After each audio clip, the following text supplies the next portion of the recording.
Hello my dear students, ideal classes Nautan में आप सबका स्वागत है। आप लोगों को पहले से पता है कि हम लोग क्लास 10 का चैप्टर नंबर 7 कोऑर्डिनेट ज्योमेट्री के बारे में पढ़ रहे हैं। कोऑर्डिनेट ज्योमेट्री के बारे में हमने अपने पिछले लेक्चर में आपको बहुत सारी बातें बताई हैं। चलिए हम उन बातों को थोड़ा सा हाईलाइट कर देते हैं और उसके बाद फिर हम आगे बढ़ जाते हैं। हमने बोला था कि अगर हमें क्लास 10 के कोऑर्डिनेट ज्योमेट्री को अच्छी तरह से समझना है तो उसके लिए हमें कोऑर्डिनेट को जानना जरूरी है, यानी निर्देशांक को जानना जरूरी है। और निर्देशांक को जानने के लिए हमने आपको बताया था कि अगर मान लेते हैं कि हमारे लिए कोई कार्तीय तल है, यानी अगर कोई कार्टेशियन सिस्टम है, इस पर अगर कोई बिंदु पॉइंट अगर लोकेटेड है, मान लेते हैं ए पॉइंट, अगर हमें इसका कोऑर्डिनेट यानी निर्देशांक बताना है तो हमें दो परपेंडिकुलर लाइन चाहिए। वो दो परपेंडिकुलर लाइन तो हमें मिल चुकी थी नंबर लाइन से। आपको ये भी पता है कि इन परपेंडिकुलर लाइन का नाम क्या है। हमने इस लाइन को क्या बोला था?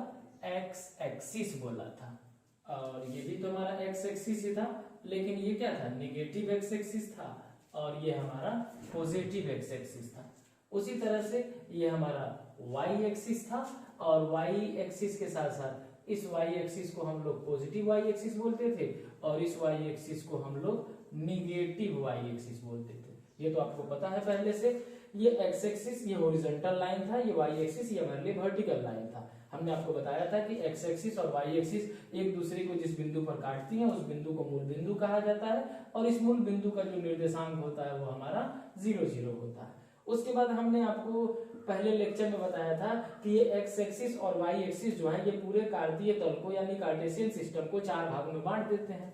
ये हमारा पहला भाग था, ये हमारा दूसरा भाग था, ये हमारा तीसरा भाग था और ये हमारा चौथा भाग था। इंग्लिश में इसे क्वाड्रेंट कहा जाता था, हिंदी में बोलिए तो इसे पाद या चतुर्थांश कहा जाता है। ये प्रथम पाद, द्वितीय पाद, तृतीय पाद और ये चतुर्थ पाद। इसके बाद हमने इसके साइन को जाना था। हमने आपको बताया था कि जो प्रथम पाद जो होता है इसका साइन प्लस प्लस होता है, जो द्वितीय जो पाद होता है इसका साइन माइनस प्लस होता है, जो तृतीय पाद जो होता है इसका साइन माइनस माइनस होता है और जो चतुर्थ पाद होता है इसका साइन प्लस माइनस होता है।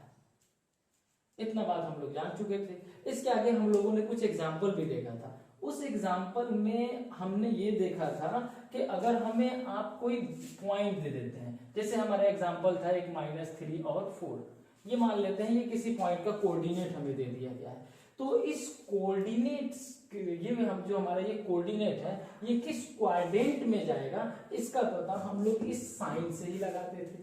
जैसे इसमें देखते हैं, हमने आपको बताया था कि जो पहला वैल्यू जो होता है वो x का होता है, जो दूसरा वैल्यू होता है वो हमारा y का होता है। ये तो आपको पहले से पता है। अब x वाला यहाँ पर साइन क्या है? निगेटिव है। y का वैल्यू 4 है, इसका साइन क्या है? कुछ नहीं, तो यहाँ पर पॉजिटिव है, यानी इसका साइन हमें मिला निगेटिव और पॉजिटिव। अब हम देखते हैं कि किस क्वाड्रेंट का साइन निगेटिव और पॉजिटिव होता है, तो हमारा सेकंड क्वाड्रेंट है। इसका मतलब ये हो गया कि ये -3 और 4 जो होगा वो हमारा सेकंड क्वाड्रेंट में आएगा। वैसे ही अगर कोई हमें 3 और 5 दे दे तो यहाँ पर हम देखते हैं कि पहला वैल्यू हमारा x का होता है और दूसरा वैल्यू हमारा y का होता है। हम यहाँ पर देखते हैं कि x का जो वैल्यू है वो +3 है, यानी इसका साइन जो है वो प्लस है। y का जो वैल्यू है वो 5 है, यानी इसका साइन भी हमारे लिए क्या है? प्लस है। यानी हमें इसका साइन क्या मिलता है? डबल प्लस मिलता है। तो प्लस प्लस साइन होने की वजह से हम देखते हैं कि हमारा जो फर्स्ट क्वाड्रेंट यानी हमारा जो प्रथम पाद है इसका साइन हमारे लिए क्या होता है? प्लस प्लस होता है। तो कहने का मतलब ये जो कोऑर्डिनेट होगा यानी ये जो निर्देशांक होगा किसी बिंदु का वो किस क्वाड्रेंट में आएगा? तो फर्स्ट क्वाड्रेंट में आएगा। इस तरह का हम लोग कुछ और एग्जाम्पल देखे थे और हम लोगों को ये बातें बहुत अच्छे तरीके से समझ में भी आ गई थी।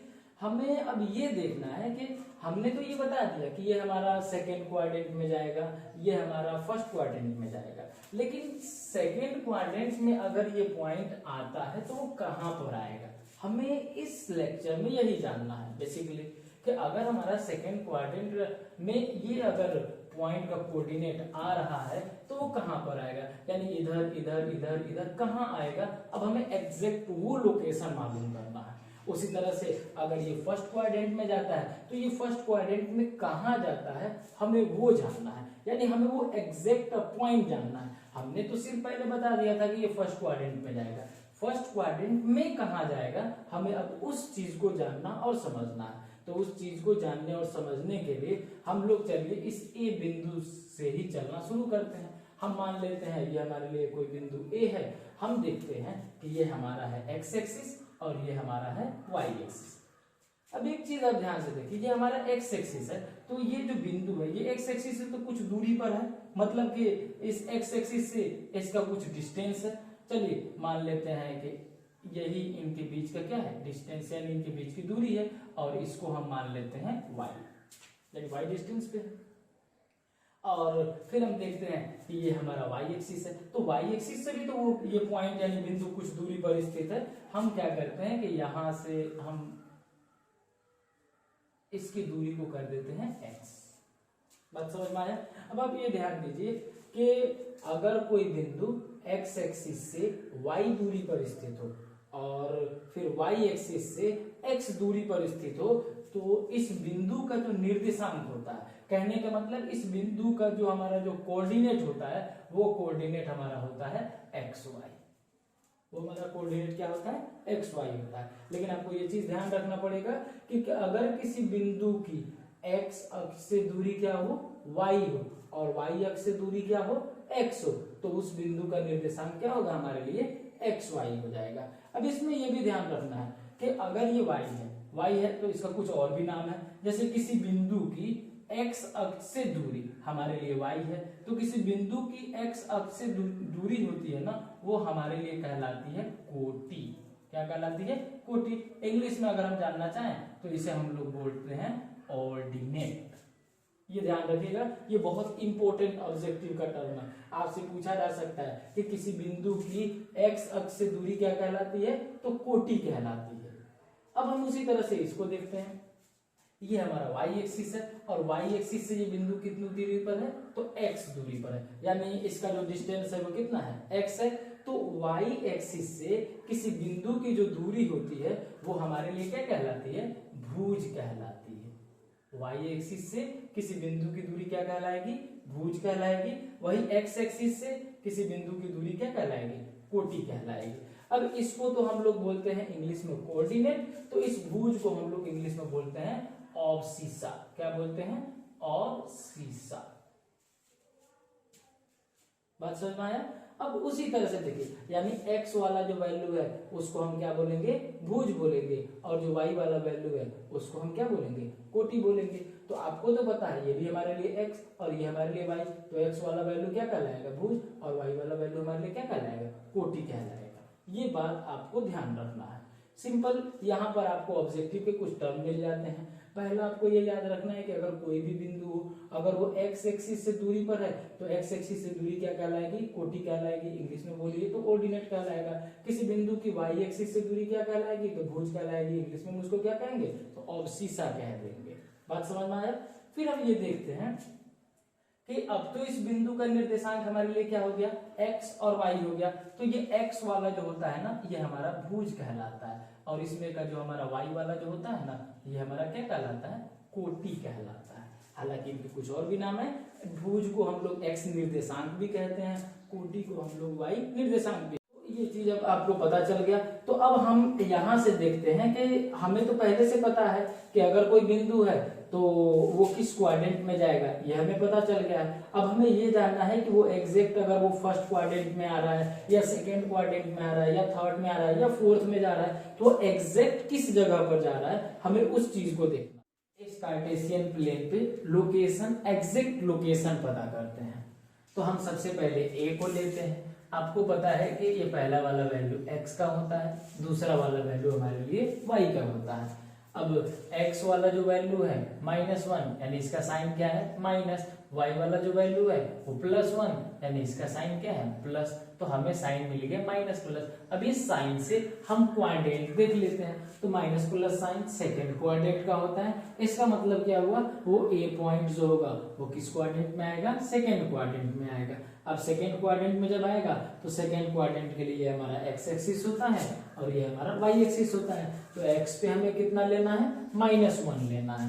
तो x पे -1 वो तो यहाँ पर मिल गया, और y पे हमें कितना लेना है, 1 लेना है। तो x पे -1 और y पे 1, यही दोनों हो गए। अब हम क्या करते हैं, इन दोनों जगहों से परपेंडिकुलर लाइन ड्रॉ कर देते हैं।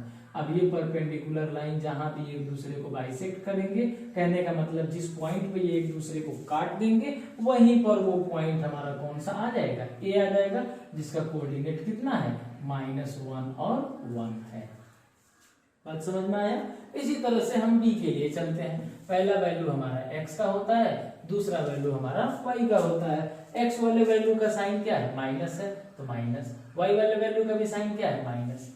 तो दोनों माइनस मिल गए, तो दोनों माइनस किसका होता है, तो स्टूडेंट थर्ड क्वाड्रेंट का होता है। अब जब दोनों माइनस हमारा थर्ड क्वाड्रेंट का होता है, तो थर्ड क्वाड्रेंट के लिए भी x एक्सिस ये होता है और y एक्सिस ये होता है। तो x एक्सिस पे कितना लेना है, -2 लेना है, तो 1 2 यहाँ पर आ गया हमारा -2, तो चलिए ये वाला।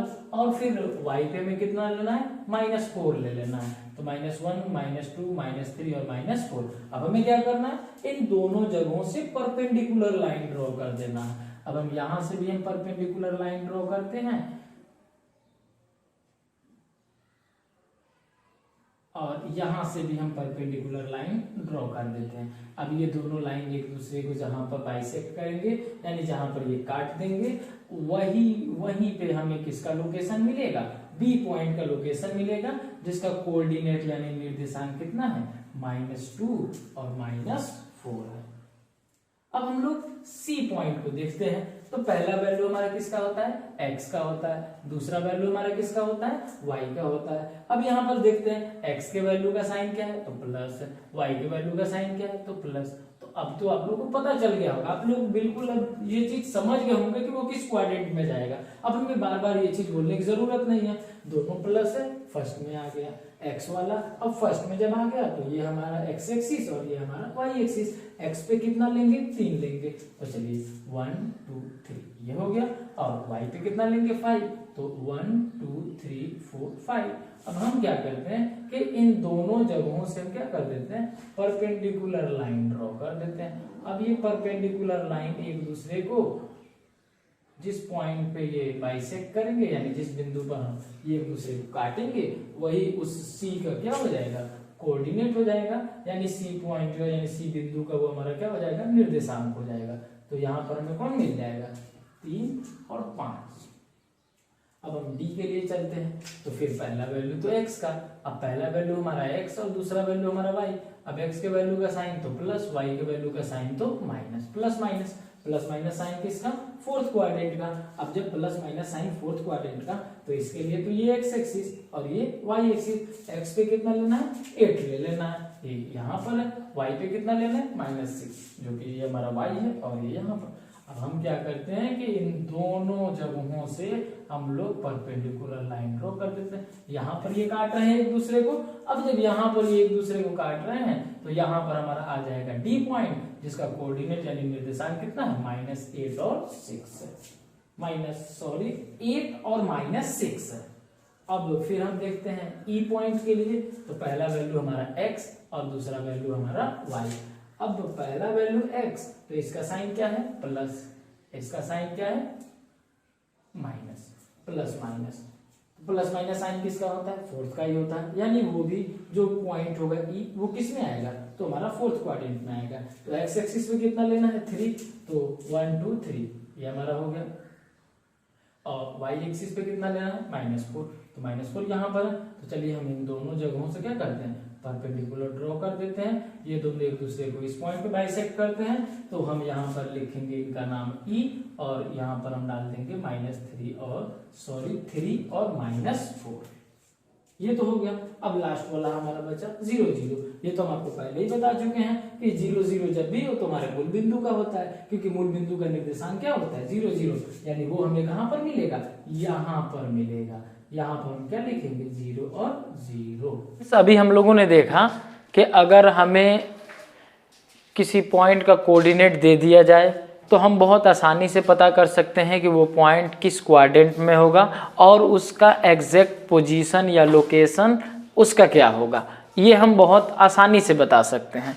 लेकिन अगर हमें कोई पॉइंट दे दिया जाए और वो हमें एक्स एक्सिस पे मिले और वाई एक्सिस पे मिले, यानी वो ना तो हमें फर्स्ट में मिले, ना ही सेकेंड क्वाड्रेंट, ना ही थर्ड और ना ही फोर्थ क्वाड्रेंट, मतलब वो पॉइंट हमें किसी क्वाड्रेंट पर नहीं मिले, वो पॉइंट हमें किस पर मिले, एक्स एक्सिस पर मिले और वाई एक्सिस पर मिले। तो ये हम कैसे पता करेंगे?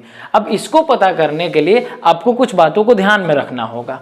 अब उन बातों में आपको ये ध्यान रखना होगा, पहली बात कि अगर कोई भी पॉइंट एक्स एक्सिस पर हो, किस पर हो, एक्स एक्सिस पर हो, तो उस पॉइंट का जो कोऑर्डिनेट यानी जो निर्देशांक होता है वो हमारा क्या होता है, x0 होता है। ये ध्यान रखना है, अगर कोई पॉइंट x एक्सिस पर हो तो उस पॉइंट का जो कोऑर्डिनेट होता है वो हमारा क्या होता है, x0 होता है। उसी तरह से अगर कोई पॉइंट हमारा y एक्सिस पर हो, किस पर हो, y एक्सिस पर हो, तो उस पॉइंट का जो कोऑर्डिनेट होता है वो हमारा क्या होता है, 0y होता है। वैसे बहुत आसान है इनको याद रखना, जब हम लोग x एक्सिस की बात करेंगे तो y वाले वैल्यू को क्या कर देंगे, 0 कर देंगे, क्योंकि आपको पता है कि किसी भी बिंदु का जो निर्देशांक होता है वो xy ही ना होता है। तो x, अगर हम x एक्सिस पे हैं तो x वाला हमारा x ही रह जाएगा, लेकिन y वाला हमारा क्या हो जाएगा, 0 हो जाएगा। तो ये आपको ध्यान रखना है कि x एक्सिस पर अगर कोई भी पॉइंट अगर है तो उसका जो कोऑर्डिनेट यानी उसका जो निर्देशांक होगा वो हमारे लिए क्या होगा, x0 होगा। उसी तरह से y एक्सिस पर अगर कोई पॉइंट है तो उसका निर्देशांक यानी कोऑर्डिनेट हमारे लिए क्या हो जाएगा, 0y हो जाएगा। यानी x एक्सिस पर हो तो y वाले वैल्यू को 0 करेंगे और y एक्सिस पर हो तो x वाले वैल्यू को क्या कर देंगे, 0 कर देंगे। अब इसका हम लोग यूज करके, इस कॉन्सेप्ट का यूज करके जो हमें a b c d e f g h जो भी पॉइंट दिख रहे हैं जो कि लाइन पे हैं यानी x एक्सिस और y एक्सिस पे हैं, चलिए अब हम इनका कोऑर्डिनेट पता करते हैं। a को हम देखते हैं, ये a जो हमारा पॉइंट है ये किस पर है, y एक्सिस पे है ना, किस पर है ये, y एक्सिस पर है। तो y एक्सिस पर अगर कोई पॉइंट है तो उसका जो कोऑर्डिनेट होगा वो क्या हो जाएगा, 0y हो जाएगा। यानी y एक्सिस पर हो तो x के वैल्यू को हम क्या कर देते हैं, 0 कर देते हैं। अब y, तो ये y पर कितने नंबर पे है, तो 6 नंबर पे, तो यहाँ पर हम लिख देते हैं 6। यानी इस a पॉइंट का जो कोऑर्डिनेट हो जाएगा वो कितना हो जाएगा, 0 और 6 हो जाएगा। बात समझ में आया? उसी तरह से ये भी देख लीजिए, ये भी तो y एक्सिस पर ही ना है, तो यहाँ पर भी हमें x वाले वैल्यू को क्या कर देना है, 0 कर देना है। और y कितना नंबर पे है, 2 नंबर पे। तो चलिए मतलब कि ये p पॉइंट कितना नंबर पे है, 2 नंबर पे, तो इस b पॉइंट का जो कोऑर्डिनेट होगा वो कितना हो जाएगा, 0 2 हो जाएगा। वैसे ही हम नीचे देख लेते हैं, तो नीचे देखते हैं तो हमें मिलता है कि ये भी तो हमारा एक y एक्सिस है, तो y एक्सिस पर कोई भी पॉइंट हो तो उसका जो कोऑर्डिनेट होगा वो कितना हो जाएगा, 0 और y हो जाएगा। तो जब उसका कोऑर्डिनेट 0 और y हो जाएगा तो सबसे पहले तो अगर हम y एक्सिस पर हैं तो पहले हम क्या लिख देते हैं, 0, क्योंकि y एक्सिस पर होते हैं तो x के वैल्यू को 0 कर देते हैं। अब ये y पे कितने नंबर पे है, तो -3, तो यहाँ पर लिख देते हैं -3। f को देख लेते हैं, बस y एक्सिस पे हैं तो फर्स्ट वाले को क्या करेंगे, 0। अब ये कितना, तो -6, तो यहाँ पर कर देते हैं -6। यानी इस f का कोऑर्डिनेट कितना हो जाएगा, 0 और -6 हो जाएगा। लेकिन अब हम चलिए x एक्सिस वालों को देख लेते हैं इस पे। अब इस पे अगर हम लोग c की बात करें तो आपको पहले ही हम स्टूडेंट ये बता चुके हैं कि अगर x एक्सिस पर कोई भी पॉइंट हो तो उसका जो कोऑर्डिनेट होता है वो हमारे लिए क्या होता है, x0 होता है। अब x एक्सिस पर कोई पॉइंट है तो उसका कोऑर्डिनेट x0, मतलब कि y वाला वैल्यू हमारे लिए क्या होगा, 0 होगा। तो सिंपली हम देख लेते हैं, अगर c का ही मालूम करना हो तो x एक्सिस पर c कितने नंबर पर है, 3 नंबर पे, तो पहले तो लिख देते हैं 3, लेकिन हमें y को क्या रखना है, 0 लिखना है, तो इसका कोऑर्डिनेट हमारा क्या हो जाएगा, 30। उसी तरह से इसका क्या होगा, तो बस ये कितने नंबर पर है, x एक्सिस पे 6 नंबर पे है तो 6, और ये हमारा y का वैल्यू कितना हो जाएगा, 0, यानी इसका जो कोऑर्डिनेट हो जाएगा वो कितना, 60। उसी तरह से हम लोग अब इसको देखते हैं g नंबर को, ये भी तो x एक्सिस पे है। अब x एक्सिस पे है तो x एक्सिस पे कितने नंबर पे, तो 4, लेकिन ये तो निगेटिव वाला ना, तो यहाँ पर हो जाएगा हमारा -4 और फिर उसके साथ क्या लग जाएगा, 0। अब हम लोग इसको देखते हैं तो ये कितने पे है, तो -7 पे, तो -7 और 0। इसमें 2 चीज़ें कॉमन है जो कि आपको ध्यान देनी है।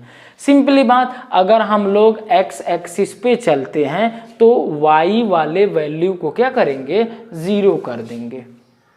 बात समझ में आया।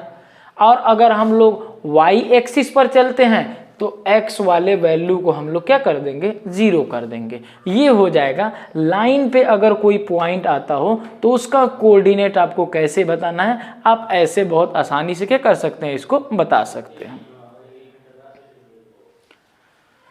अब चलिए हम लोग कुछ एग्जाम्पल देखते हैं। जैसे कि मान लीजिए कि आपको एग्जाम्पल में दे दिया जाए 5 0 और बोला जाए कि बताइए कि ये 5 0 इस कार्टेशियन प्लेन पे मिलेगा कहाँ पर। तो आप देख लीजिए कि इसमें 0 है। 0 होने का मतलब क्या है कि ये किसी क्वाड्रेंट का हिस्सा नहीं है, ये किस पर जाएगा, लाइन पे जाएगा। अब हम देखते हैं कि ये हमारा तो पहला वैल्यू x और दूसरा वैल्यू y। अब इसमें कौन 0 है, तो y वाला ना 0 है, तो y वाला 0 है, इसका मतलब वो किस पे आएगा, x पे आएगा। क्योंकि y 0 तो x की बात करते हैं, x 0 तो हम लोग y की बात करते हैं।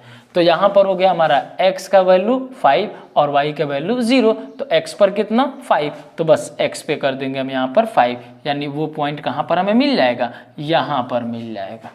उसी तरह से आपको अगर कोई कर दे यहाँ पर 0 और 4, बताइए ये किस क्वाड्रेंट में होगा या किसी लाइन पर होगा। तो सिंपल हम देखते हैं कि यहाँ पर 0 है तो 0 आ गया, मतलब कि ये किसी क्वाड्रेंट में जाएगा ही नहीं। अब x में या y में अगर कोई भी 0 हो जाता हो तो ये किसी क्वाड्रेंट पे नहीं होगा, ये कहाँ पर होगा, या तो x एक्सिस पे होगा या y एक्सिस पे होगा। अब कैसे x एक्सिस पे होगा, तो हम देखते हैं यहाँ पर कि हमारा x का वैल्यू कितना है, 0 है। तो x का वैल्यू अगर 0 हो तो वो किस एक्सिस पर आता है, y एक्सिस पर, और अगर y का वैल्यू 0 हो तो वो किस एक्सिस पर आता है, x एक्सिस पर। तो यहाँ पर x का वैल्यू तो 0 है, मतलब ये जाएगा किस पर, y पर जाएगा। तो y का वैल्यू कितना है 4, तो y पर ये कितना 4 नंबर पे चला जाएगा, यानी ये हमारा हो जाएगा 0 और 4, जहाँ पर मिल गया।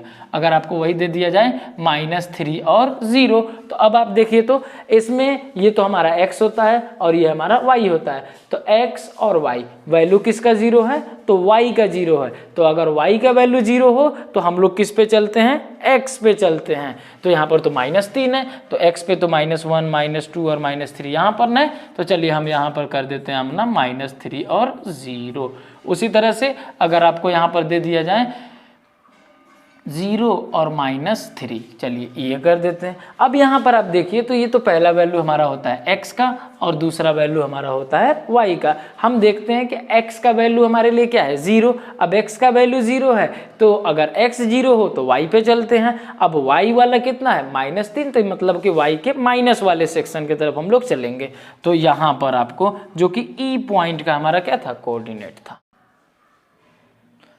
तो स्टूडेंट्स अब आप लोग किसी भी पॉइंट का, चाहे वो पॉइंट किसी क्वाड्रेंट का हिस्सा हो या चाहे वो पॉइंट किसी एक्सिस पे क्यों ना पड़ता हो, आप लोग अब बहुत आसानी से उसका एग्जैक्ट लोकेशन बता सकते हैं कि वो किस एक्सिस पर है या वो किस क्वाड्रेंट में है। इतना तो आप लोग जान चुके हैं। अब जब जान चुके हैं तो आप लोगों के लिए ये रहा क्वेश्चन। आपको इस क्वेश्चन का आंसर ग्राफ पेपर पे देना होगा।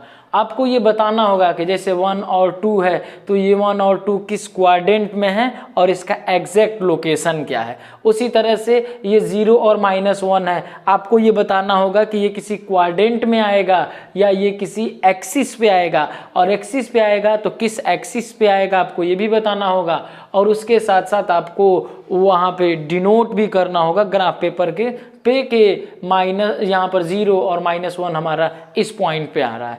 तो ये रहे आप लोगों के लिए क्वेश्चन। आपको इस क्वेश्चन का सॉल्यूशन ग्राफ पेपर पे देना है। तो स्टूडेंट्स अभी आप लोगों ने जो कुछ भी जाना ये रहा इस चैप्टर नंबर 7 का बेसिक कॉन्सेप्ट, जिसे आप लोग क्लास 9th में भी पढ़े थे। लेकिन वैसे स्टूडेंट जो क्लास 9th में इन सभी बातों को नहीं जान पाए थे वो अब इस लेक्चर से उनको ये सारी जानकारियाँ अब मिल जाएंगी। ये इनका बेसिक कॉन्सेप्ट था। अब हम लोग अगले क्लास में सीधे हम लोग दूरी सूत्र यानी जिसे हम लोग डिस्टेंस फार्मूला कहते हैं, हम लोग उसको प्रूफ करेंगे और उस पे जो भी क्वेश्चन होंगे बुक में या जो भी अदर जो क्वेश्चन होंगे उनका हम लोग सॉल्यूशन देंगे। तो स्टूडेंट्स, अगर आपको आइडियल क्लासेस की ये वीडियो अच्छी लगी हो तो चैनल को लाइक, शेयर और सब्सक्राइब ज़रूर करें। और हाँ, अगर आपको किसी भी तरह के इस पूरे लेक्चर में कहीं समझ में नहीं आता हो या कोई पॉइंट आप सही तरीके से नहीं समझ पाए हों तो आप उससे रिलेटेड क्यूरी को कमेंट बॉक्स में ज़रूर मेंशन कर दें, ताकि हम आपके उस क्यूरी को दूर कर देंगे। ओके स्टूडेंट, तो अब हम लोग मिलते हैं नेक्स्ट क्लास में, जिसमें हम लोग डिस्टेंस फार्मूला के बारे में चर्चा करेंगे।